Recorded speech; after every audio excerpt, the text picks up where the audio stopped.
આજે રાત્રે 1 વાગે અમારી નાયબ કલેક્ટર પ્રાંત ચોટીલાની ટીમ તેમજ મામલતદાર થાનગઢ અને મામલતદાર ચોટીલાની સંયુક્ત ટીમો દ્વારા થાનગઢ વિસ્તારની અંદર થાનગઢથી તરણેતર સ્ટેટ હાઈવે એટલે કે સૂર્યા ચોકથી તરણેતર જે સ્ટેટ હાઈવે આવેલો છે ત્યાં સરકારી સર્વે નંબર 79, 81, 89 અને 349 કે જે રોડની તદ્દન ટચ એટલે કે લાગુ સર્વે નંબરો આવેલા છે।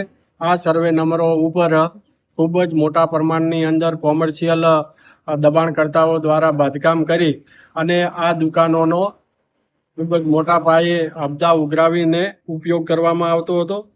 આ દબાણોની જો વિગતે જોઈએ તો આશરે 231 જેટલી કોમર્શિયલ હેતુ માટે દુકાનો આવેલી હતી। 7 સેનેટરી વેરના કારખાના બનાવવામાં આવેલ હતા, તેમજ એક આશાપુરા હોસ્પિટલ, તેમજ 17 જેટલા રહેણાંકના પાકા મકાનો અને બંગલાઓ એમ મળીને કુલ 260 જેટલા ગેરકાયદેસર દબાણકર્તાઓ દ્વારા આ કોમર્શિયલ એક્ટિવિટી માટે દબાણ કરવામાં આવેલા હતા।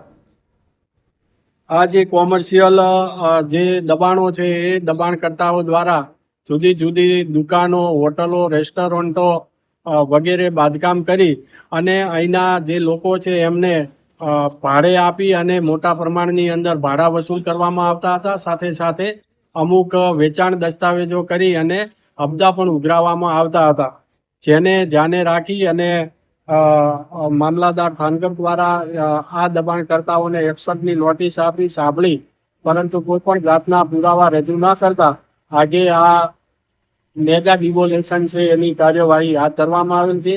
આ ડિમોલેશનની અંદર કુલ 4 જેસીબી મશીનની મદદથી આ ડિમોલેશનની કામગીરી ચાલુ છે। આ સરકારી જમીન છે, કુલ 52 એકર ઉપર દબાણ હતું અને 52 એકર જમીન છે એ 3 દિવસની અંદર આ કાર્યવાહી 3 થી 4 દિવસ ચાલશે।